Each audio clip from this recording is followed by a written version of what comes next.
Le Coran et l'Évangile ne sont pas des livres. Ce ne sont pas des livres écrits. On peut croire que c'est des livres, mais le Coran et l'Évangile n'ont rien à voir avec des livres. Il s'agit de quelque chose de bien plus grand qu'un livre écrit.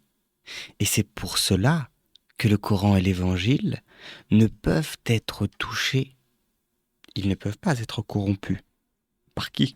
Par quiconque. Pourtant, un livre, il peut être corrompu. À travers les siècles, un livre peut être corrompu par les personnes qui ne le comprennent pas. On peut retirer une partie parce qu'on n'a pas compris cette partie ou parce qu'on pense que c'est peut-être une erreur linguistique. On peut retirer d'un livre une partie parce qu'on a l'impression, parce qu'on est par exemple un institutionnel d'une religion, et on pense que cette partie-là va égarer les croyants parce qu'elle est très peu compréhensible. Elle est tellement symbolique, elle est tellement... Vous savez, pour les musulmans, par exemple, on a cette notion de ce qui est clair et ce qui est ambigu dans le Coran, euh, dans le Coran écrit. euh, ou dans le Coran normal, je sais pas en fait. Mais il y a ce qui est clair et ce qui est ambigu. Et parfois, peut-être que des prophètes ont écrit des choses ambiguës et ça a été retiré par des institutionnels et voire même ça a été retiré par la masse parce que la masse s'est dit oula, peut-être que ça, il vaut même mieux ne pas en parler. Ou des hadiths, par exemple, qui sont tellement incompréhensibles ou par exemple troublants, très troublants, que il peut y avoir la majorité des gens qui juste n'en ont plus parlé ou ont évité de l'écrire ou alors n'en ont plus parlé parce que ils se sont dit que c'était trop dangereux, parce que les gens ça les perdait en fait, qu'il y ait ça d'écrit.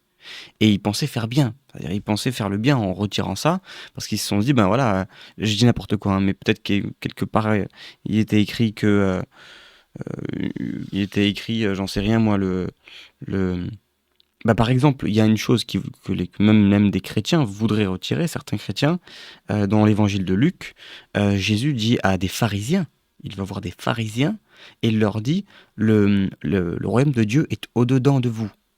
La traduction a été faite de sorte qu'on dit parmi vous. Et beaucoup de gens pensent parmi vous dans le sens où c'est Jésus qui est devant eux, et donc c'est Dieu qui est devant eux. Et en fait, c'est parmi eux dans le sens où en fait il y a un pharisien devant lui, un pharisien derrière lui. Donc c'est parmi eux, sous-entendu entre eux, mais physiquement, c'est-à-dire entre deux personnes quoi. Et en fait, du coup, Jésus c'est Dieu, donc le royaume de Dieu c'est lui, et c'est lui qui est entre eux. Et si vous débattez avec des chrétiens, certains chrétiens vont vous dire, mais non, mais voilà, c'est parce que en fait, c'est lui qui est entre deux, c'est parmi eux, parce que c'est Jésus qui est entre eux. Et donc, c'est physiquement, voilà, géographiquement, entre guillemets, il est entre eux deux. Non, non, non. Quand on analyse linguistiquement, c'est bel et bien à l'intérieur de vous. Le royaume de Dieu est au-dedans de vous. D'ailleurs, j'ai déjà eu un débat avec une personne sur ça, sur ce passage-là. Cette personne-là me dit que ça faisait partie des choses que seul Dieu comprend. Euh, Parce que bien sûr, du coup, les croyants, quand ils sont face à quelque chose qu'ils ne comprennent pas, et ils vont, pour certains, partir dans d'autres directions ou dire qu'ils ne comprennent pas ou essayer de cacher ce truc-là ou passer à autre chose. Sauf qu'il y a des choses pour lesquelles c'est hyper important. Qui cherche, quelqu'un qui cherche, un vrai chercheur, un vrai cherchant, il va chercher jusqu'au bout des choses, jusqu'à l'essence des choses. Il cherche l'essence. Donc il ne peut pas s'arrêter à une phrase où Jésus dit le royaume de Dieu est au-dedans de vous, sachant qu'on a l'impression que le royaume de Dieu c'est extérieur, que c'est un truc qui arrivera plus tard. Et dans ce passage, il dit le royaume de Dieu ne viendra pas de manière à frapper les regards, euh, car et on ne dira pas il est ici ou il est là, car le royaume de Dieu est au-dedans de vous. Quand on analyse linguistiquement, c'est bel et bien au-dedans, à l'intérieur de vous. Et, euh, et quand quelqu'un essaie de vous faire vouloir dire que c'est entre deux, eh bien, il suffit juste de prendre la totalité et de dire, ok, tu veux essayer de faire dire des choses qui ne sont pas vraies, prends la totalité de ce passage de la Bible qui dit, où Jésus le précise un peu avant, et si tu prends pas ça, voilà, il précise, on ne dira pas il est ici ou il est là. Ça n'a rien de physique. Donc dire que parmi vous veut dire entre deux personnes géographiquement, c'est faux. Jésus n'était pas, c'était pas Dieu sur terre. Il peut pas être entre deux personnes et le reste, c'est fait par quoi? Si Dieu est la source de tout, euh, c'est fait par quoi? Les autres choses autour, c'est pas possible. Euh, et c'est logique. Et cette logique, ce bon sens, on l'a tous. Et c'est pour ça qu'il y a plein de gens qui n'ont pas cru à- qui ne sont pas devenus chrétiens, parce qu'ils veulent pas devenir chrétiens dans le sens dogmatique des chrétiens qui pensent que Jésus est Dieu physiquement. Voilà. Euh, et c'est pas parce que l'évangile est faux, pas parce que les écrits de l'évangile sont faux. Mais attention, les écrits qui sont des écrits de l'évangile ne sont pas. Et donc il y a l'évangile selon Jean, il y a l'évangile selon Luc, et dans le Coran, il est question de l'injil, un évangile, un injil, un évangile. On ne dit pas l'évangile de machin, l'évangile de machin. C'est l'injil qui descend sur. Non, non, non. Tout comme le Coran est descendu sur les prophètes, mais le Coran est aussi dans le cœur des croyants. Je ne sais pas si vous avez vu, vous, le Coran écrit dans votre cœur. Il est dans le cœur de ce que j'ai cru comprendre, peut-être aussi des enfants. Euh, le Coran est dans notre cœur. Il est inscrit dans chaque être humain. Euh, c'est une réalité bien plus grande qu'un écrit physique. Ce n'est pas de l'encre sur du papier. Le Coran, l'Évangile, c'est en réalité quelque chose d'invisible. C'est comme, c'est comme la connaissance avec un grand C, le savoir avec un grand S, qui est la science du Coran, voire peut-être même que c'est comme si la science, euh, comment dire, c'est le savoir, et le Coran, c'est comme un livre, c'est la totalité des paroles divines, qui est en fait un potentiel. Tout comme Dieu est tout puissant, le Coran de Dieu, l'évangile de Dieu, la bonne parole de Dieu, euh, la science de Dieu, elle est, elle est potentielle. Dieu est tout puissant, il peut tout, il est capable de tout. La parole de Dieu, avec un grand P, la parole de Dieu, l'évangile, le Coran, la bonne parole, elle est aussi capable de tout. Elle est tout potentielle. Ça ne veut pas dire qu'elle dit n'importe quoi. C'est pas le Coran, la parole de Dieu ne dit pas n'importe quoi. Elle dit que des vérités, au contraire. Elle dit que des vérités. Et tout ce qui va au-delà de ça, c'est de l'égarement. Ou alors c'est des nouveautés. Et c'est pour ça que il est question de la nouveauté est mauvaise ou la nouveauté est égarement, pas mauvaise mais égarement, parce que c'est pas possible que ce soit nouveau. L'évangile, le Coran était là en fait depuis le début de l'humanité.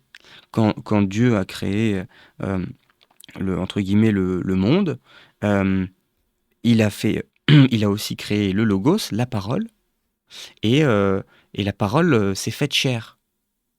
Euh, En fait, le Coran est vivant. Le Coran peut vivre aussi dans les cœurs des croyants. L'évangile peut vivre dans le cœur des croyants. L'évangile, le Coran, c'est bien plus qu'un livre. Le mot Coran, Qur'an, vient du verbe arabe qara'a, qui signifie lire, réciter, proclamer. Lire, réciter, proclamer, pardon, le verbe arabe qara'a.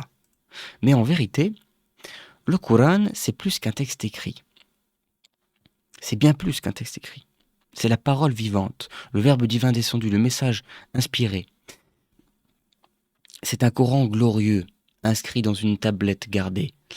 Ici, les pharisiens, pardonnez-moi, vont vous dire que la tablette gardée, c'est une tablette physique qui est posée quelque part, et voilà, on a écrit sur une tablette, et la tablette était gardée. Alors moi, je n'ai pas de connaissance de ça, mais de ce que j'ai cru comprendre, je sais que il a été dit que Mohammed, le prophète Mohammed, a récité le Coran, et qu'il a été écrit, ce Coran, par des personnes qui étaient des scribes avec lui, qui ont écrit, et qui ont écrit en plus sur des tablettes. Moi, ce que j'aimerais bien savoir, c'est à quel moment, par exemple, cette partie-là du Coran, il faudrait analyser à quel moment elle a été écrite. Il faudrait avoir aussi la connaissance de, est-ce que cette partie-là, elle a été écrite, par exemple, euh, avant une autre partie du Coran.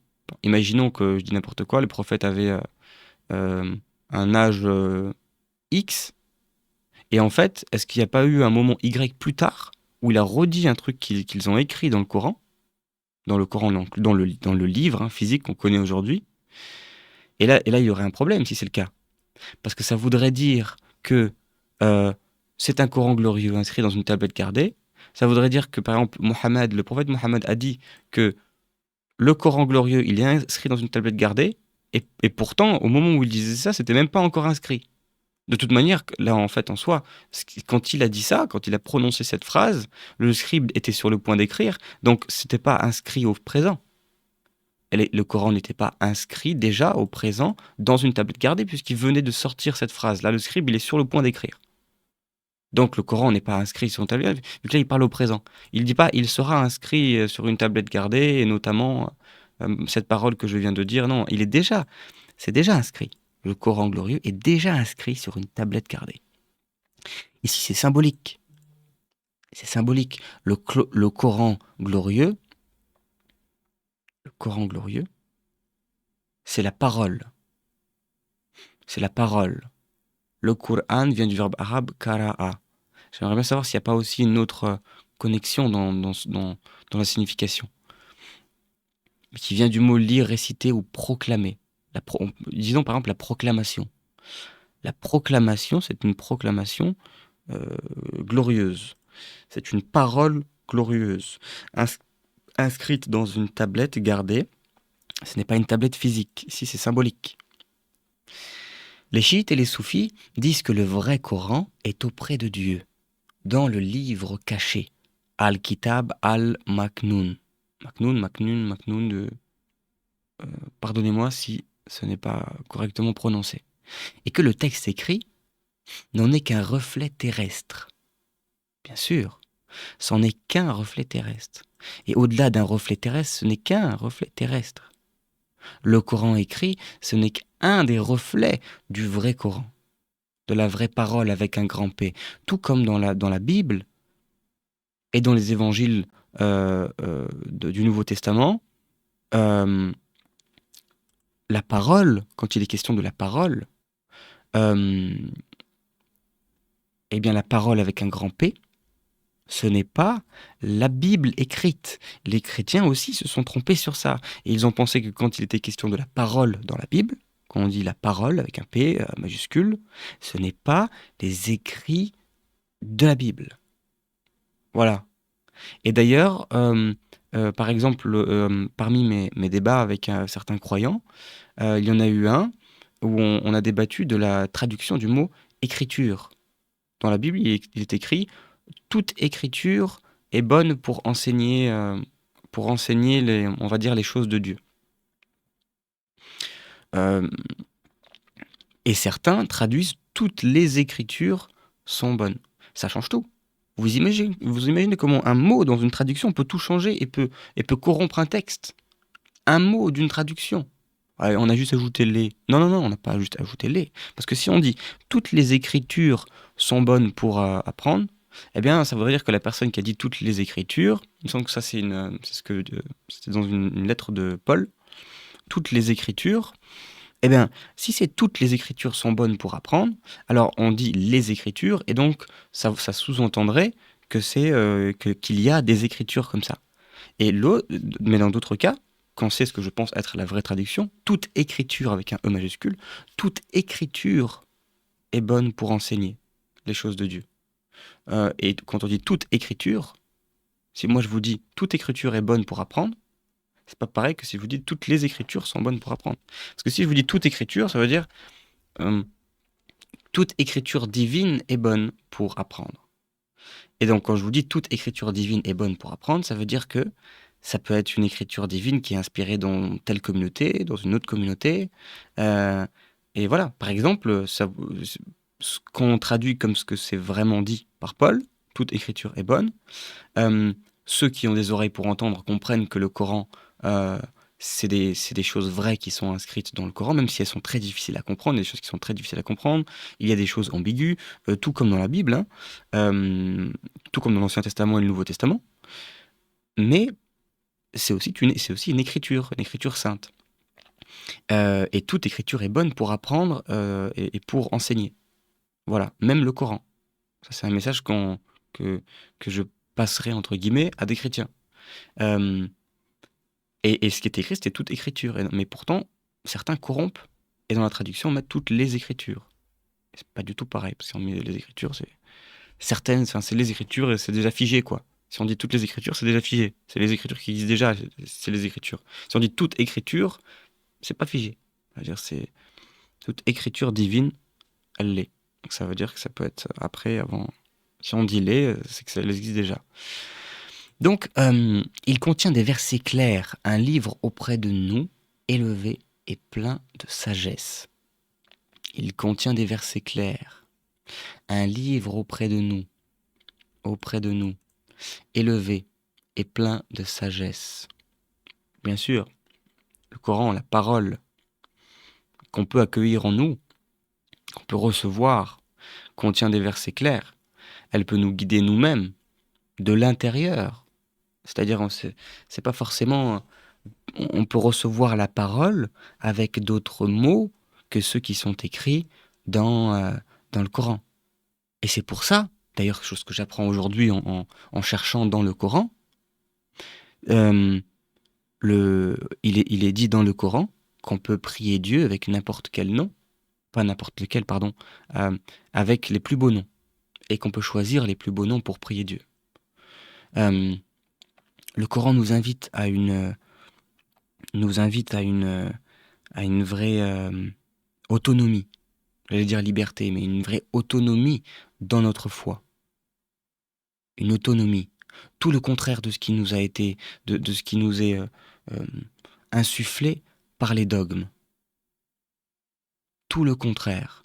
Les dogmes nous insufflent à utiliser 3 mots et à ne jamais sortir de ces 3 mots, ou je ne sais quoi. Non, non, non. Le Coran nous invite à prier Dieu avec les plus beaux noms qu'on peut lui donner. Et chacun a un nom à lui.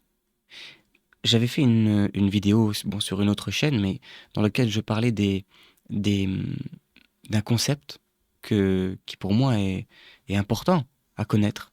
C'est que beaucoup de gens qui se disent athées sont bien plus croyantes que ceux qui se disent croyants. De toute façon, on est à la fin, on est à cette période de la fin des temps. Le blanc est appelé le noir est appelé le blanc. Celui qui se croit croyant est moins croyant que celui qui se dit non croyant. Écoutez de la bouche des gens, ceux qui disent waouh. Euh, Par exemple, moi c'est ça l'exemple que je donne, c'est toutes les personnes qui parlent de la vie. Oh, la vie est belle. Oh, la vie est bien faite. Oh, regarde, le, la vie te rattrapera, mon frère. Ne fais pas ça, la vie te rattrapera. Oh, euh, la vie est faite la vie est faite de choses improbables tout de même. Oh, euh, euh, tout ce qu'on peut dire sur la vie. euh, euh, Parfois, on dit la vie nous rattrape. Euh, pour la réalité aussi. La réalité qui est aussi un nom magnifique de Dieu. Regardez la réalité en face. Mon frère, ce frère-là fait un déni de réalité. Eh oui, il est dans le plus grand des mal, il est en enfer, il est dans un enfer pas possible dans sa vie actuelle. Il vit des troubles, puisqu'il fait un déni de réalité. Un déni de qui? De quoi? De Dieu. Il fait un déni de réalité. Il ne voit pas la réalité en face. Il n'est pas en accord avec les principes de la vie. Il n'est pas en accord avec les principes de la nature, avec un grand N. Parce que qu'est-ce qui fait vivre? Qu'est-ce qui fait vivre les choses? Quand on dit la nature, on ne parle pas du monde. Oh non, on ne dit pas nature, pour Dieu. Et la nature, c'est merveilleux. La nature, c'est ce qui te fait vivre. C'est ce qui insuffle dans tes veines pour te, pour faire, pour faire bouger ton sang. C'est ce qui insuffle, c'est ce qui permet à à une fleur, à une plante de contourner un obstacle. Alors qu'elle n'a pas d'œil, elle ne voit rien. La nature lui permet de contourner son obstacle, de se mouvoir dans le monde. La nature a fait le vent. La nature fait que dans la nature, qu'est-ce qu'il y a dans la nature? C'est quoi la nature? La nature, des gens font de la SVT. En fait, ils parlent de Dieu. Science de la vie et de la terre, c'est quoi? Vous apprenez. D'ailleurs, dans le Coran, il est écrit, euh, ne cherchez pas à méditer sur Dieu, cherchez à méditer sur la création. Dans le Coran, ou peut-être que c'est un hadith du prophète Mohammed. Ne cherchez pas à, à méditer sur Dieu, vous comprendrez pas Dieu. Mais par contre, méditez sur sa création. Les gens qui se font de la SVT. Quand j'étais petit, il y avait des cours de SVT. C'est quoi les cours de SVT? Sciences de la vie et de la terre. Sciences de la vie et de la terre. Sciences de la nature, du sens du vivant, le vivant, la vie. La vie. C'est quoi la vie? Hein? Si ce n'est Dieu, la vie avec un grand V. On parle pas du monde. Beaucoup confondent la vie et le monde. On ne parle pas du monde. On parle de la vie. La vie, c'est ce qui te fait vivre. Toi, tu crois être, ah non, moi je suis pas d'accord avec toi. Non, non, non, et ci et ça. Qu'est-ce qui fait que t'es pas d'accord? Qu'est-ce qui fait que tu peux être là à réfléchir? À être là à écouter une vidéo? C'est quoi? Tu vis. Comment tu vis? Tu vis, toi? Toi, tu sais vivre. Toi, comment, tu sais même pas comment ton sang est pompé. Il y a des gens qui étudient la science du corps humain, mais chaque jour ils en apprennent plus. Eux-mêmes, ils savent qu'ils ne savent pas. Et nous, on croit savoir. Qu'est-ce qu'on sait, nous? On sait quoi? On fait quoi, nous? Nous, on a des opinions, on pense avoir la science infuse, on a des opinions de tout, sur tout. Mais qu'est-ce qui est la base de ça? La vie. Et comment on vit? On ne sait pas. On ne sait pas. Toute cette mécanique qui fait vivre le corps, c'est quoi qui le fait vivre? Si on revient à la source, si on enlève toutes les couches de bon, c'est quoi qui le fait vivre? C'est le cœur qui fait battre le sang. Mais avant le sang, il y a quoi? Eh ben, le cœur, c'est quoi? C'est des tissus. Les tissus, c'est quoi? Eh ben, les tissus, c'est des, c'est un complexe de cellules. Et les cellules, c'est quoi? Eh ben, les cellules, c'est ci, c'est ça, c'est ci. Et ça vient de quoi? En plus de ça, ça vient de quoi? C'est merveilleux. Ça vient du vide. Elle vient du vide, c'est-à-dire il y a rien, et dans ce rien, il y a tout. Et il y a une cellule, et dans cette cellule, et c'est quoi? Et quand on cherche vraiment la source de la source, c'est quoi? C'est la vie. Mais c'est incompréhensible, la vie. Voilà. Et qu'est-ce qui reste? Par exemple, certains disent, on cherche quel est le sens de la vie. Eh ben, peut-être que c'est de vivre. Le sens de la vie, c'est peut-être de vivre, juste de vivre. Ou le sens de la vie, c'est la vie. J'en sais rien, je ne sais pas ce que c'est le sens de la vie. Puis c'est un sens. En tout cas, ce qui est sûr, c'est que le sens de la vie, c'est au moins de vivre. Au moins. Peut-être que c'est le socle de vivre. Réciter le Coran, ce n'est donc pas lire un livre humain. C'est t'aligner avec un être avec un livre vivant. T'aligner avec un livre vivant qui n'est pas le tien. Tu n'as pas écrit. Et pourquoi est-ce qu'on dit attention, ne pas faire d'innovation? C'est parce que moi, je pense que toutes les vidéos que je vais faire sur cette chaîne, je vous parle des choses qui ont été dites par plein de gens, en tout temps. Des choses qui ont déjà été dites, il y a rien de nouveau. Ou alors, s'il y a des choses de nouvelles, c'est parce que on a l'impression que c'est nouveau, mais peut-être qu'une communauté n'a pas compris certaines choses, et qu'une autre l'a compris. Il va falloir faire un travail il va falloir faire un bon cocktail pour pouvoir se reconnecter à tout ce qui est vrai. Et des gens qui vous parlent des choses spirituelles vous parlent depuis, et qui disent des choses vraies, vous parlent depuis le livre, le vrai livre, le livre vivant, le vrai Coran, le vrai, euh, le vrai évangile. Bien sûr, il y a un évangile si c'est un évangile, c'est comme avec Dieu. Si c'est un Dieu, tu fais de l'association. Il n'y a pas un Dieu. Le fait de mettre le mot un est une insulte. Il y a même pas vraiment Dieu. Le fait même de dire le mot Dieu, ça aide à comprendre des choses, ça aide à communiquer sur Dieu. Mais rien que le mot Dieu limite déjà Dieu. Eh bien, dire un évangile, ça limite. C'est un évangile, c'est une bonne parole. Si on traduit évangile, c'est la bonne parole, l'injil. Euh, eh bien, la bonne parole, euh, c'est bonne parole. Mais si c'est pas bonne parole, c'est une bonne parole. Et si c'est une bonne parole, par exemple, ça peut être une phrase. Et là, c'est quoi une bonne phrase? Une parole vraie, c'est quoi? C'est une bonne parole, c'est une bonne phrase. Une vraie phrase. Et qu'est-ce que cette vraie phrase? Eh bien, c'est une phrase, c'est un évangile. Je pourrais faire l'évangile de moi-même. Je vous donnerai pas mon prénom, mais je pourrais faire un évangile. Vous pourriez faire aussi un évangile. Vous pouvez donner une bonne parole. Et je vous souhaite de, de communiquer de communiquer depuis l'évangile, de prêcher l'évangile tous les jours, si possible à chaque seconde de votre vie. Voilà ce que je vous souhaite. De prêcher l'évangile avec vos proches. C'est quoi l'évangile? C'est pas des écrits de l'ancien temps. Et puis l'évangile est vivant. L'évangile est vivant dans son temps. Celui qui connaît l'imam de son temps, bien sûr, l'imam de son temps, soyez l'imam de votre temps. Soyez l'imam de votre temps, celui qui aura la parole au goût du jour.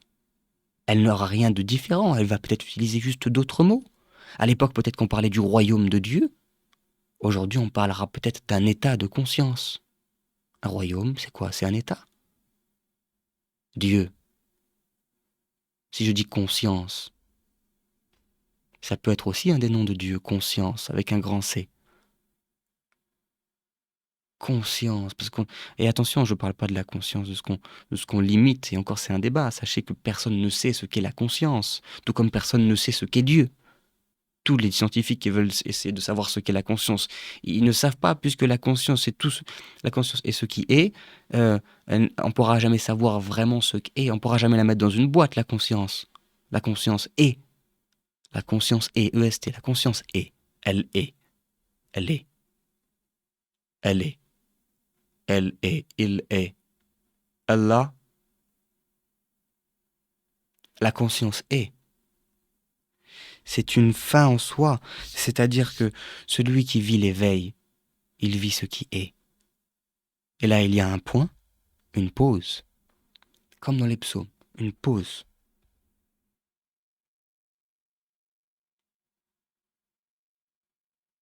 Tout ce qui est.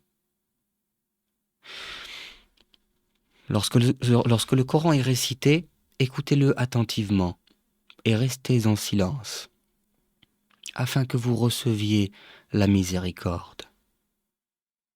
Lorsque le Coran est récité, lorsque en vous, vous recevez la parole, en vous, fermez les livres. Fermez les livres, ouvrez les livres seulement quand vous cherchez un signe, après avoir été convaincu que vous venez de recevoir la parole, ouvrez le livre pour sourire du fait que vous n'avez rien inventé. Ouvrez des livres saints, ouvrez les Écritures. Les gens du livre, c'est ceux qui lisent les Écritures. Ouvrez les Écritures, mais même les musulmans sont des gens les musulmans aujourd'hui, avec la compréhension du mot musulman, les musulmans d'aujourd'hui sont aussi des gens du livre.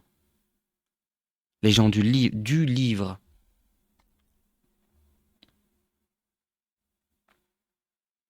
Lorsque le Coran est récité, en vous, écoutez-le attentivement.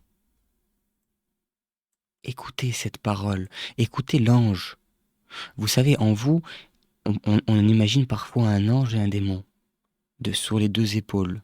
D'un côté, il y a le démon, et l'autre, il y a l'ange. Et on a le choix d'écouter l'un ou l'autre. Parfois, nous sommes inspirés. Parfois, nous avons, dans notre esprit, une inspiration. On n'entend pas une parole comme on imagine dans les films. C'est une inspiration qui se vit à travers nous, et c'est cette inspiration qui est vraie. Et restez en silence. Pourquoi rester en silence? C'est ma vidéo précédente sur la Shekinah. La Shekinah, la paix. Restez en silence. Restez accueillant. Le silence, c'est l'accueil. Pour écouter quelqu'un, il faut faire silence. Pour m'écouter, il faut que vous soyez en silence. Rien que pour cette vidéo. Déjà, ceux qui m'écoutent et qui pensent, et qui se disent que si ça, qu'il y a le West-West en vous, qu'il y a des petites paroles dans votre ego qui remettent, je dis pas qu'il faut pas remettre en question, mais qui mélange, qui parle dans votre tête pendant que vous écoutez quelque chose, déjà là, vous n'êtes pas en silence. Déjà, vous êtes troublé. Vous n'êtes pas en conscience, vous n'êtes pas à 100% connecté. Peut-être que vous faites deux choses à la fois. Moi-même, je suis le premier à, à tomber dans cette ruse. Mais restez en silence lorsque le Coran est récité. Et le Coran, ce n'est pas moi. Moi, je ne récite pas. Quoique, parfois, je peux réciter le Coran. Et d'ailleurs, pas ce Coran-là. Peut-être même qu'actuellement, je récite le Coran. Mais le, le Coran, le, le Coran que vous devez accueillir en vous, il est encore plus important parce qu'il vous parle à votre cœur directement. Moi, je peux vous parler en concept. Je parle avec les choses du jour. Mais lorsque le Coran est récité en vous, en prière, en salate, la salate, c'est une prière, ce n'est pas pour réciter. Je vous donne là ce secret, ce n'est pas pour réciter le Coran qui est déjà écrit. C'est un Coran qui vit en vous. Quand vous faites la salate, priez. Priez peut-être le, recevez en vous le vrai Coran. Et donc cette prière-là, elle n'est écrite nulle part, si ce n'est dans votre cœur. Et elle peut être là en salate, et, et elle peut être là aussi euh, pour d'autres. Vous pouvez prier avec d'autres, en communauté. Quand vous écoutez l'imam, vous l'écoutez prier. Mais quand vous l'écoutez réciter le Coran, bon, vous pouvez le lire chez vous. Mais quand vous l'écoutez vous dire des choses qui pénètrent son cœur, des choses qui vous font vibrer parce qu'elles sont des vraies récitations du Coran, du vrai livre avec un grand L, ou de l'Injil, de l'Évangile, mais c'est la même chose, l'Évangile et le Coran sont la même chose. C'est le message. Écoutez-le attentivement et restez en silence afin que vous receviez la miséricorde.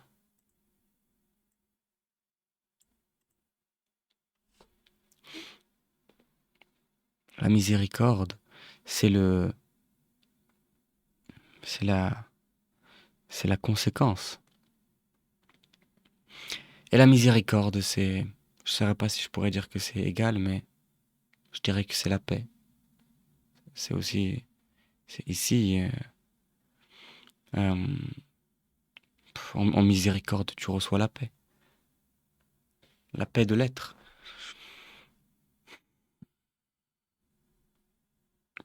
Selon certains maîtres chiites, le Coran est un esprit qui parle à l'âme. Il descend encore dans le cœur de ceux qui l'écoutent. Le Coran est un esprit qui parle à l'âme. Ce n'est pas un écrit, c'est un esprit. Il descend encore dans le cœur de ceux qui l'écoutent. Il descend encore. Le Coran n'est n'a- n'est pas terminé. On n'a pas terminé d'écrire le Coran. On n'aura peut-être jamais terminé d'écrire le Coran. Il descend encore, il descend toujours dans le cœur de ceux qui l'écoutent. Mais pour ça, il faut l'écouter. Et si on est brouillé par des croyances qui nous font croire que le Coran, vous vous rendez compte, imaginez que ce que je vous dis est vrai. Imaginez, pour ceux qui ne me croient pas, imaginez que ce que je dis est vrai. Si ce que je dis est vrai, imaginez ce que ça signifie pour ceux qui se limitent à un Coran écrit. Imaginez que vous ayez été trompé pendant tout ce temps. Pas que vous êtes trompeur ou quoi, vous avez été trompé, imaginez. Parce que nous sommes à la fin des temps, nous sommes à un moment où tout le monde a été troublé. Ne croyez pas tout savoir. C'est ça qui est dingue. Moi, je suis, moi, je suis troublé par les gens qui se croient pas troublés. Il y a 99% de chances que vous soyez troublé. On est à la fin des temps. On est à ce moment où personne ne comprend plus rien, où il faut creuser à un point pas possible pour retrouver la vérité de, du temps de Adam. Parce qu'il y a eu tellement d'images entre-temps, tellement d'images, tellement de dires, tellement d'opinions, tellement d'histoires, tellement de guerres, tellement de, oui, d'opinions, d'identité, de crises identitaires, de tout ce que tu veux. Donc, ne t'offusque pas si tu ne comprends pas, si tu es... c'est normal que tout le monde, quasiment, là, soit perdu. Mais on a l'impression d'être de comprendre ce qui est la vérité. Mais imagine, juste imagine, que le Coran, c'est pas quelque chose d'écrit, et qu'il descend encore dans le cœur de ceux qui l'écoutent, et que toi, tu ne l'écoutes pas, parce que toi, tu penses que le Coran est un texte écrit et qu'il ne bouge plus. Et je parle là aussi aux chrétiens qui m'écoutent, qui pensent que la Bible, la parole avec un grand P, est quelque chose qui est figé, qui est terminé, qu'elle a été scellée, et que c'est fini, c'est écrit. Et que donc elle ne descend plus la parole. Vous êtes quoi? Vous n'êtes que des réciteurs. Dieu nous aurait-il fait pour qu'on soit des personnes qui... Les IA vont faire parfaitement bien, même mieux, elles font même mieux que nous. Si la parole n'était que... était scellée, si là le Coran est terminé, qu'il y a que qu'il est écrit, et qu'il n'y a pas plus, que le Coran ne descend plus, que l'évangile ne descend plus. Mais à quoi bon on est quoi? On est des humains, pourquoi? On est des robots, on répète en fait. On répète depuis des années, on répète des trucs qui sont écrits et qu'il y a des gens qui ne comprennent pas. Et quand on entend quelqu'un qui vient avec euh, avec le savoir, avec une compréhension des choses, avec le batin, on en fait quoi de cette personne? Ah non, toi tu, comment on dit, tu, tu innoves. C'est de l'innovation. Vous n'avez pas compris ce que c'est l'innovation. L'innovation, c'est pas de prendre un écrit et d'expliquer la profondeur de l'écrit. L'innovation, c'est de prendre quelque chose qui a rien à voir et de troubler les gens avec ça. Par exemple, de dire euh, euh, les énergies nous impactent et attention à ne pas regarder les fleurs bleues parce que quand vous regardez des fleurs bleues, votre vie est mauvaise. Alors vivez votre vie en ne regardant pas les fleurs bleues. Et là, vous allez créer des gens qui vont avoir des psychoses. Voilà, parce que vous avez innové, vous avez eu, vous, l'impression dans votre imaginaire que les fleurs bleues, c'est mauvais, et donc vous avez dit ça, c'est de l'innovation. Voilà. Par contre, quelqu'un qui arrive à te dire avec d'autres mots une vérité, qui est écrite dans le Coran, dans la Bible, dans ce que tu veux, dans des écrits saints, eh bien, logiquement, elle vient avec pas avec une innovation, elle vient avec une autre manière de dire la même chose. Tout comme on peut venir avec différents noms de Dieu.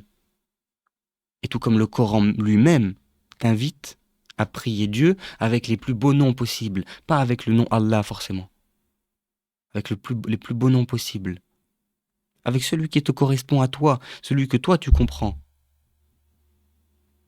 Personne comprend le mot Dieu, le mot Allah, personne ne comprend. Regardez comment est-ce qu'il a été taché. Le mot Dieu, vous allez chez les Américains, ils mettent le mot Dieu, my God, à toutes les sauces. Oh my God, oh my fucking God. Le mot Allah, il est utilisé aujourd'hui par toutes les crapules de la rue. Voyez comment est-ce qu'il est sali, parce qu'il est compris par personne. Il est compris par personne. Les noms de Dieu sont multiples. Utilisez le nom de Dieu que vous comprenez, qui vous parle. Parmi les plus beaux noms de Dieu, les plus beaux noms que Dieu a. Allah, Dieu, euh, euh, Jéhovah, je ne sais quoi, incompréhensible. Et encore, Jéhovah, c'est différent, parce que c'est celui qui pense. Ils ont pensé que c'était le vrai nom de Dieu, donc ça n'a rien à voir. Allah, Dieu, si vous le comprenez, si quand vous dites Allah ou Dieu, votre cœur, il vibre, parce que vous comprenez la grandeur de ce dont vous parlez, c'est merveilleux, continuez d'utiliser ce nom. Mais il y a 99 personnes sur 100 qui vont comprendre autre chose. Moi, par exemple, c'est la réalité, la vie. La vie. Et méditez sur la vie, juste pour voir si elle n'a pas toutes les qualités de Dieu.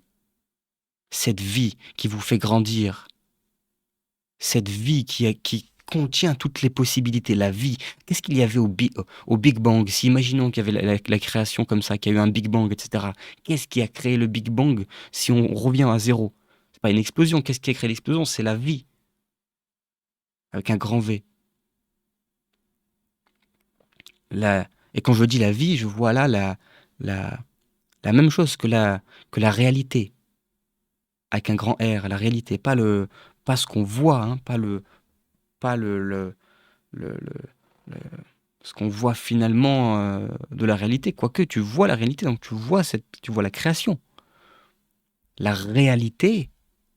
la réalité, son essence, c'est la vie et c'est Dieu. C'est un nom de Dieu. Que signifie évangile? Évangile vient du grec evangelion. Pareil pour ma prononciation, désolé. EU, E, qui signifie bon, angelion qui signifie message. L'évangile signifie le bon message, la bonne nouvelle. La bonne nouvelle. La bonne nouvelle, le bon message. Encore on dit la bonne nouvelle, c'est pareil.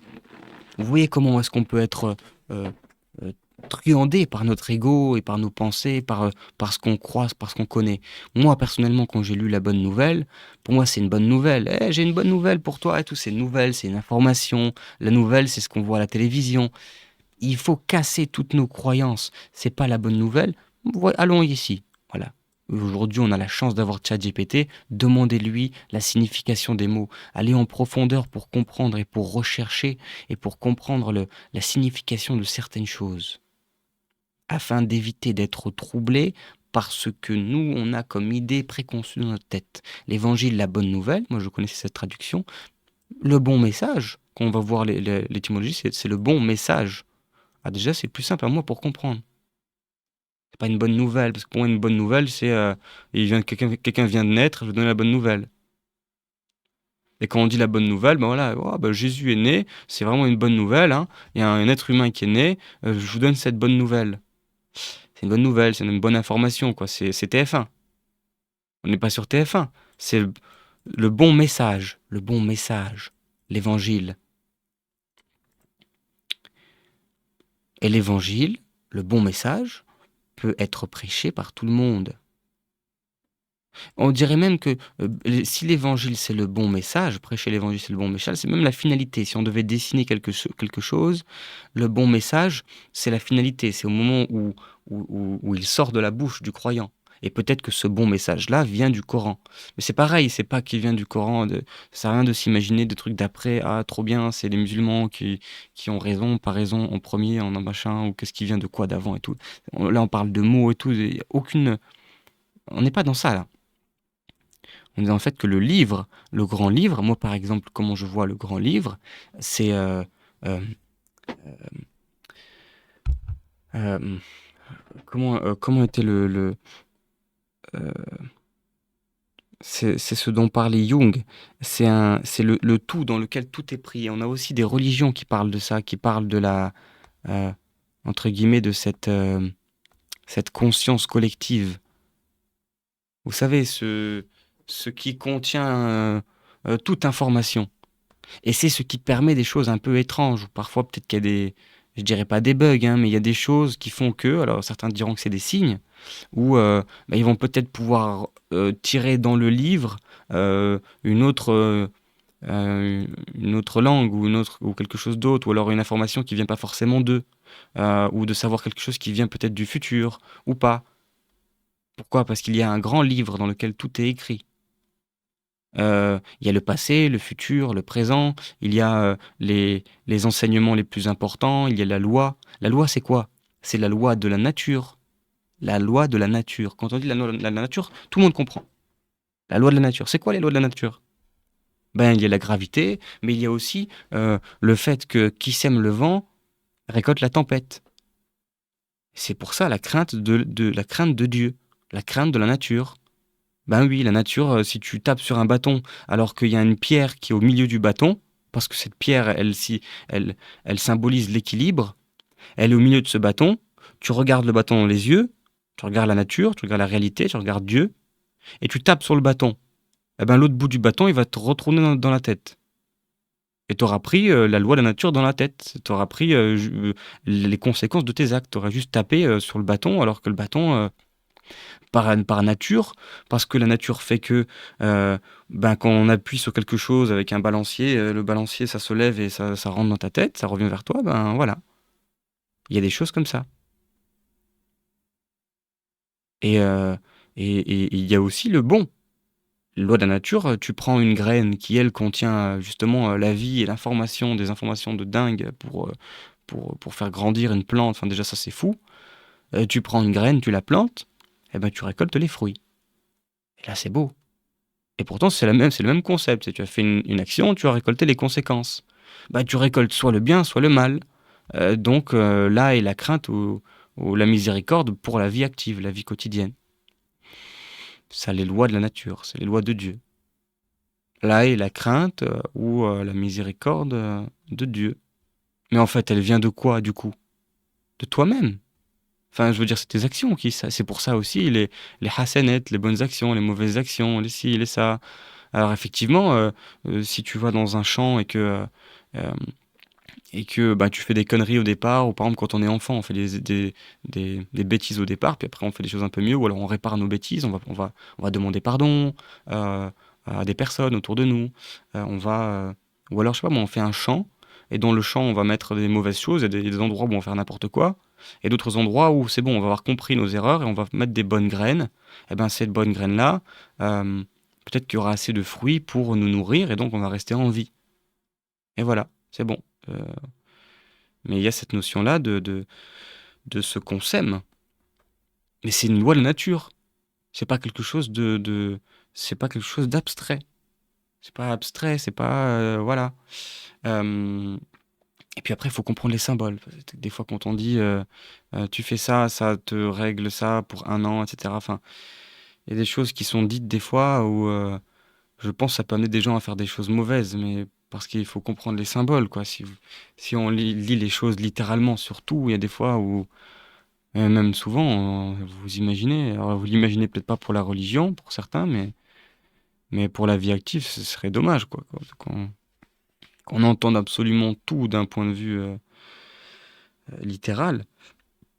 Mais là encore, la bonne nouvelle, l'évangile, le bon message, il ne s'agit pas d'un livre relié. L'évangile, c'est la nouvelle vivante que Dieu parle à l'intérieur de toi, que Dieu communique à l'intérieur de toi. Le royaume de Dieu est au-dedans de vous. Luc 17, 21. Avant ça, Jésus disait,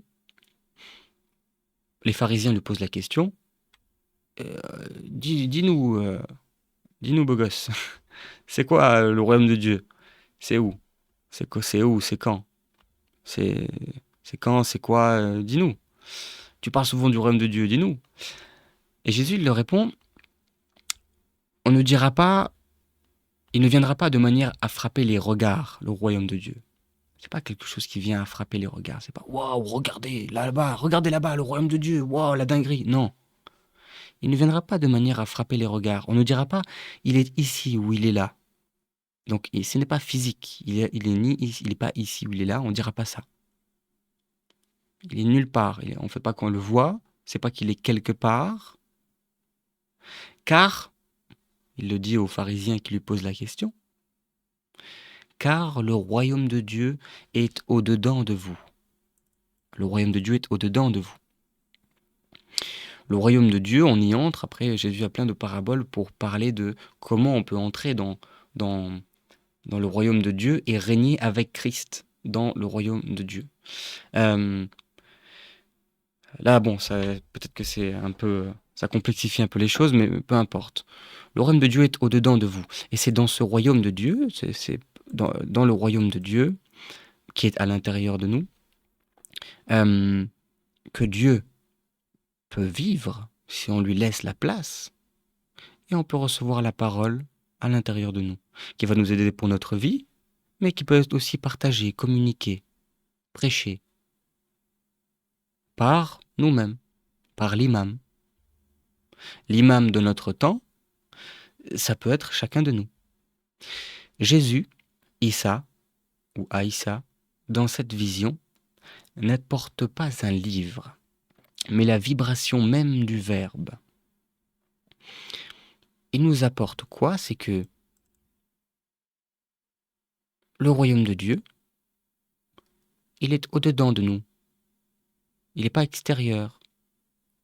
Donc encore moins un livre à l'extérieur qui serait l'outil ou la porte d'entrée. Ce n'est pas le livre à l'extérieur qui est une porte d'entrée vers Dieu. C'est le livre qui est dans le cœur. L'Esprit du Seigneur est sur moi pour annoncer une bonne nouvelle aux pauvres. L'Esprit du Seigneur est sur moi. Peut-être même qu'il voulait dire en moi, avoir la traduction. Ou sur moi, c'est aussi ok. L'Esprit du Seigneur est sur moi. Donc ça veut dire que je suis inspiré. Pour quelle raison je suis inspiré? Quel est le but de l'inspiration pour un être humain? Pour annoncer une bonne nouvelle, pour annoncer un bon message aux pauvres. C'est qui les pauvres? C'est ceux qui en ont besoin. Oui, celui qui n'est pas pauvre, celui qui est comblé ou celui qui vit sa vie et qui pour l'instant est bien, il n'a pas besoin forcément du bon message. Et dès qu'il n'est pas bien, il a besoin du bon message. Il a besoin de l'imam. Il a besoin de Jésus ici par exemple. Bien sûr. Ah, voici à quoi sert la parole, voici à quoi sert le Coran, voici à quoi sert l'évangile, la vraie parole, l'inspiration de Dieu qui peut venir en nous. Voilà, pour nous guider à l'intérieur de nous-mêmes. Ces pensées qui sont pures, ces paroles qui sont pures, qui sont d'abord pensées, ou pas forcément, hein. Parce que quand la parole vient pour être partagée, elle vient, elle descend. Elle est dite. Actuellement, je ne réfléchis pas à ce que je dis.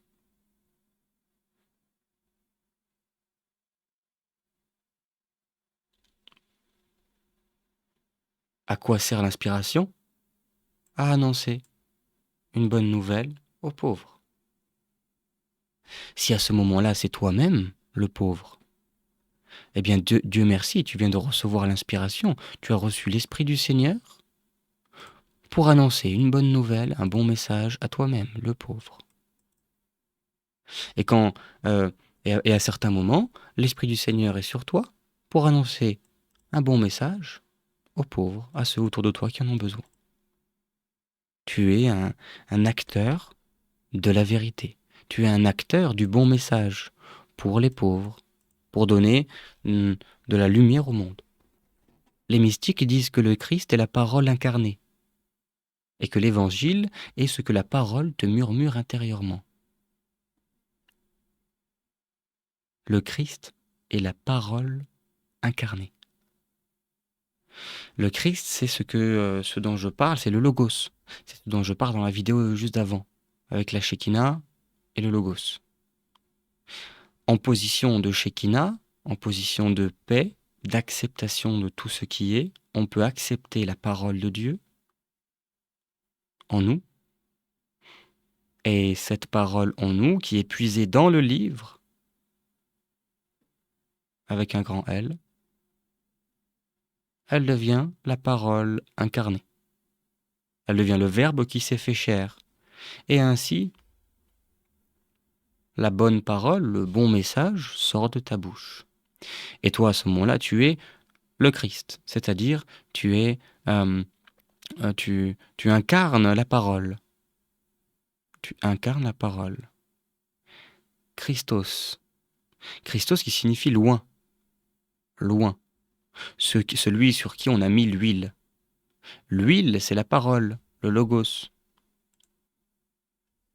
Et donc, on devient Christ quand on a, lorsqu'on a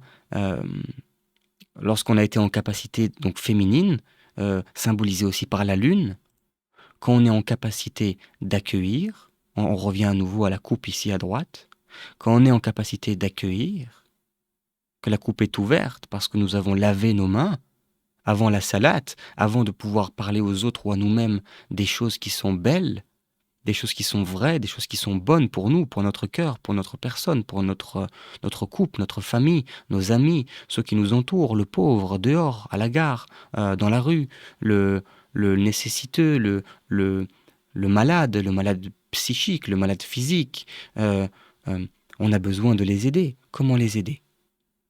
En libérant la coupe, en nous lavant nos mains, qui, elles, cachent la coupe. On se lave les mains. Avant quoi? Avant la salade. Qu'est-ce qu'on fait? On se lave. Mais on se lave, on doit se laver symboliquement. Qu'est-ce que c'est les gestes des ablutions des musulmans? Si ce n'est se laver les mains en pensant en pensant pour notre repentir, penser à chacun de chaque endroit qu'on peut laver pendant les ablutions pour un musulman, c'est une invitation, selon moi, à, à, au repentir, grâce à un rituel qui te fait penser à tes mains, à tes yeux, ce que tu as regardé, tes mains, ce que tu as fait, tes oreilles, ce que tu as écouté, et si tu as écouté, est-ce que tu as écouté, et qu'est-ce que tu as écouté? Est-ce que tu as peut-être écouté des mauvaises choses qui sont entrées en toi et qui en fait t'ont troublé ou qui te permettent pas d'avancer? Est-ce que tes yeux regardent des choses qu'il ne faut pas? Peut-être que c'est l'envie du coup qui ne va pas. Peut-être que tes yeux regardent vers une direction qui n'est pas la bonne. Tes oreilles, tu laves tes oreilles.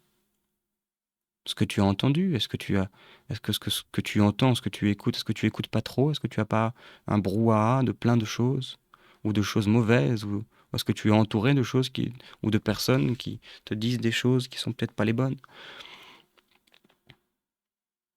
Tes cheveux, c'est quoi les cheveux? C'est les pensées. Lave-toi les cheveux, lave-toi, démêle tes cheveux. Démêle tes cheveux de toutes tes pensées qui se sont emmêlées, de tous tes nœuds. Et là, tu peux entrer en prière. Et donc, quelle est la prière? La salade, c'est quoi? Eh bien, une fois que la coupe, on a lavé nos mains. Et nos pieds d'ailleurs, hein, on doit aussi laver les pieds. Les pieds, c'est quoi? C'est où est-ce qu'on va? Où est-ce qu'on va? Où est-ce qu'on met les pieds? Où est-ce qu'on met les pieds et où est-ce qu'on va? Pour les ablutions.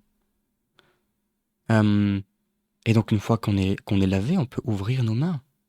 Ouvrir nos mains comme dans le signe de la prière, ceux qui prient avec les mains ouvertes vers le ciel. Et lorsqu'on prie avec les mains ouvertes vers le ciel, on est comme la coupe qui s'ouvre et qui reçoit depuis le ciel, symboliquement, qui reçoit le vin, l'esprit de vérité. Le vin, l'esprit de vérité, la parole. La parole vient, et la parole, ce vin coule du livre. Et cette parole vient et remplit le croyant. Une fois que cette parole a rempli le croyant, que se passe-t-il?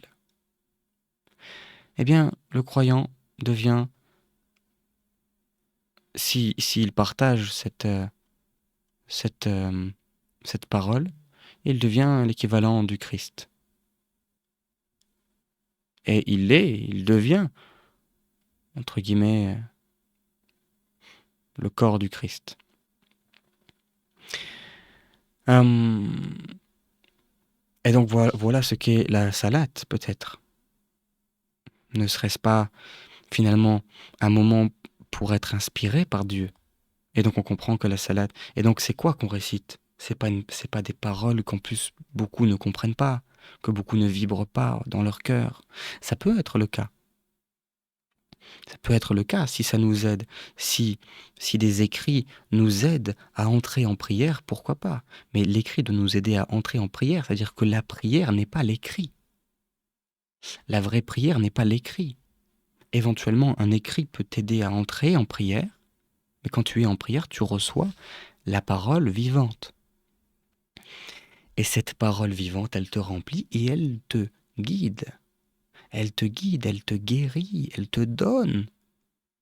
Elle te donne, si Dieu le veut, la miséricorde. Si Dieu le veut, pourquoi? Parce que peut-être qu'il y a un certain temps. Peut-être qu'il y a un moment pour te donner cette miséricorde. Peut-être que c'est pas aujourd'hui, peut-être que c'est dans une semaine, ou peut-être que c'est à un autre moment, ou peut-être que c'est quand toi, tu auras purifié ton cœur d'une manière sincère, que tu auras compris certaines choses, qu'il te faut encore un peu de temps pour comprendre et avoir certains obstacles devant toi, pour comprendre des choses, pour relier les choses, pour démêler tes pensées. Tu comprends? Et là, tu reçois, et là, tu réalises la vraie prière, le vrai prêche. Un prêche interne en même temps ou après le prêche externe. C'est-à-dire que l'imam va d'abord prêcher, il va prier, il va prêcher À ce moment-là, il prêche, il devrait prêcher la parole du Coran, le vrai Coran. Et ensuite, bien sûr, il peut aussi, bien sûr, il peut utiliser des- il peut utiliser des écrits du Coran comme appui, et il va s'appuyer là-dessus. Il va vous parler donc de, il va les expliquer, par exemple. Une fois, il va vous donner une autre explication. Une fois, il va pas utiliser un écrit, il va vous parler directement depuis son cœur. Une fois, il va vous parler via un événement qui s'est passé. Ça, c'est l'imam au départ. Ensuite, vous entrez en prière, vous faites vos ablutions. Vous, donc, vous vous purifiez, vous laissez, et le but de cette purification est de laisser entrer l'esprit. Et ensuite, d'être inspiré. Et de réciter le Coran à l'intérieur de vous, le vrai Coran. Attention. Vous récitez et vous recevez le vrai Coran dans votre cœur. Les mystiques disent que le Christ est la parole incarnée et que l'évangile est ce que la parole te murmure intérieurement. La salate est la prédication, un même mouvement intérieur. Dans l'islam, on t'invite à réciter le Coran matin, midi et soir. Récite ce qui t'a été révélé du livre. Nous sommes invités à réciter ce qui nous a été révélé. Nous sommes incités à communiquer ce qui nous a été révélé. Voici pourquoi je fais des vidéos. Voici pourquoi euh, euh, vous parlez avec des amis, avec des gens de votre famille, des choses que vous avez, qui vous ont été révélées, ou que vous parlerez de choses qui vous ont été révélées. Après avoir, euh, après avoir ouvert votre coupe, après avoir reçu l'esprit, et il n'y a pas de question. On m'a déjà posé la question, quand sait-on? Quand on est à 100%, quand on a reçu. Il n'y a pas de question. Il n'y a pas de doute. Il n'y a strictement aucun doute. La connaissance, la connaissance du vrai nom de Dieu, elle ne fait aucun doute. Elle ne fait aucun doute. Dans l'Évangile, on t'invite à prêcher la bonne nouvelle à toute la création. Bien sûr, c'est le but. Aidons les pauvres. Aidons, euh, aidons ceux que l'on peut créer. Et qui est pauvre, d'ailleurs? Et aidons les pauvres de manière générale. Moi, je suis le pauvre d'un autre, et, et il y a des pauvres que je peux aider. Moi, je peux être aidé par quelqu'un qui a euh, une réponse dont j'aurais besoin, mais qui l'a grâce au livre. Il n'y a rien de, il n'y a pas de combat d'ego à avoir ou de combat de, voilà, il n'y a pas de combat de séparation entre les frères et sœurs humains. Chacun reçoit du même livre, tous. Allez dans le monde entier et proclamez l'évangile à toute la création. Deux appels, deux traditions, mais une même racine. Parlez depuis la source. Parlez depuis cette source-là. Ce livre, le vrai. Quand je dis le vrai, c'est l'origine, le, l'original, entre guillemets. Le livre original, tout le monde le cherche, le livre original. C'est comme les gens qui cherchent le Graal, cette coupe. Il y a des gens qui ont cherché la coupe, qui ont creusé par terre, dehors, dans la terre, pour trouver une coupe qui est le Graal. Ils n'ont pas trouvé le Graal. Ou certains qui sont alchimistes et qui cherchaient à trouver l'or, à trouver comment faire pour transformer le plomb en or. Ou d'autres cherchaient le Graal, peut-être parce qu'ils cherchaient la richesse, peut-être qu'ils cherchaient quelque chose de physique. Et la quête commence vraiment quand on a compris que, que les choses ne sont pas en surface.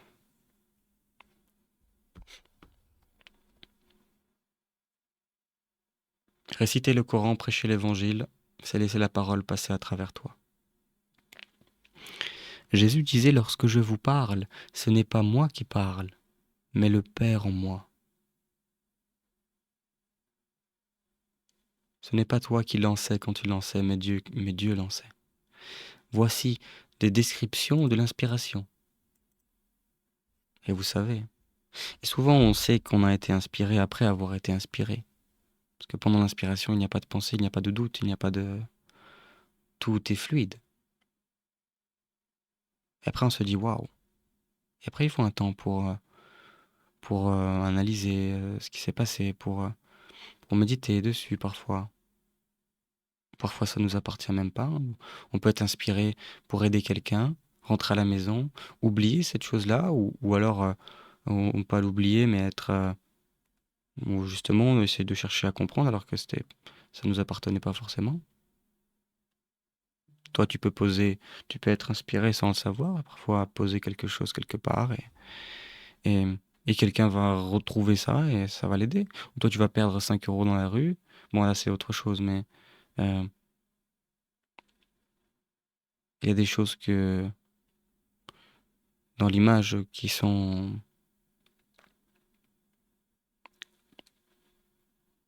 On peut être inspiré de plusieurs manières. Et quand Jésus disait je suis, ou quand il disait lorsque je vous parle, ce n'est pas moi qui parle, mais le Père en moi, on voit bien qu'il faisait la distinction. Ce n'est pas moi qui parle, mais le Père en moi. Il sait très bien que lui, ce n'est pas Dieu, et que c'est le Père en lui, et il sait que lui n'est qu'une coquille.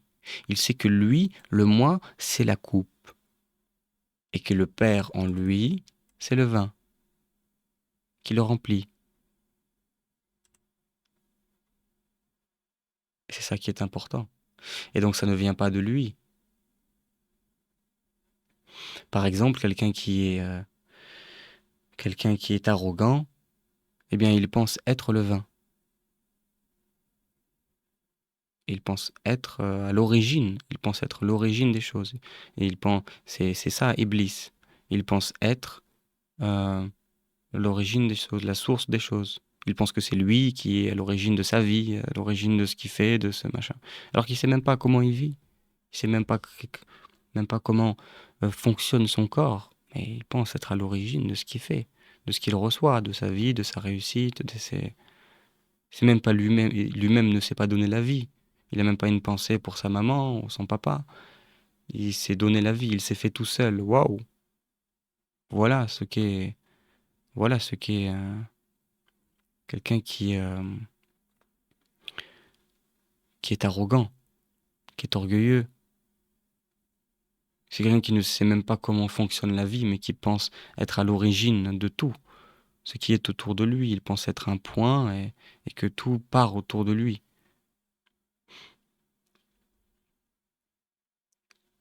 Les amis, 1h08, mes vidéos sont longues, c'est fou, mais je peux pas faire autrement. Elles sont de toute manière faites pour celles et ceux qui sont capables d'entendre ce que je dis euh, et de, et de comprendre ces paroles.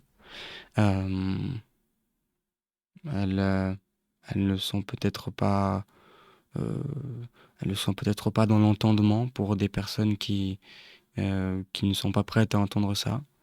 Euh, mais l'objectif est de, ce n'est pas ça. L'objectif c'est de partager. Moi j'ai eu beaucoup de moments de doute, des moments de recherche. euh, et j'ai adoré écouter, lire des personnes proches de Dieu, écouter des personnes proches de Dieu. Et j'en ai eu besoin et c'est là toute ma, pas toute, mais une grande partie de- des choses que j'ai entendues. C'est en ayant écouté le bon message, en l'ayant lu à travers les écrits, parce que mine de rien, je vous parle de ça, mais les écrits sont sont d'une grande beauté, puisqu'ils sont tout de même la, l'écriture de la bonne parole, du bon message, du vrai message. tout de même. Je remets pas du tout en question ici les écrits, hein, bien au contraire. Ils sont ils sont des figements de la parole, et donc ils sont parfaits pour enseigner et autant que pour apprendre. Mais, ils ne se limitent pas à ça, et il y a voilà le Coran dans le cœur qui est très important et qui permet de comprendre des choses, de comprendre des choses exceptionnelles, et d'avoir les bons mots et d'avoir l'inspiration En fait, celui qui se coupe de l'inspiration, il se coupe du vrai Coran. Il se coupe du vrai évangile. Alors, comment prêcher le vrai évangile quand on se coupe de lui? Les écrits du Coran écrit, de l'évangile écrit, des évangiles écrits, euh, de la Bible au complet, ce sont des écrits qui peuvent nous aider à confirmer ce que nous avons vécu et ce qui nous a été inspiré. Ça nous aide à confirmer ces choses-là. Et dans certains cas, peut-être autant, ça dépend des personnes, mais à apprendre aussi de nouvelles choses. Mais pour apprendre quelque chose du Coran ou de l'Évangile, tout, presque tout est codé. Même quand on a l'impression que c'est pas codé, il y a des choses qui sont claires. Effectivement, il y a des choses qui sont claires, mais il y en a qui ne le sont pas. Et même par exemple la salate, pour moi, les ablutions, etc., ne sont pas claires. Et on en a fait quelque chose de clair, mais ce n'est pas clair. C'est quelque chose qu'on doit, euh, qu'on doit apprendre, euh, voilà, qui ont été corrompus dans leur compréhension. Et c'est par inspiration qu'on peut comprendre certaines choses.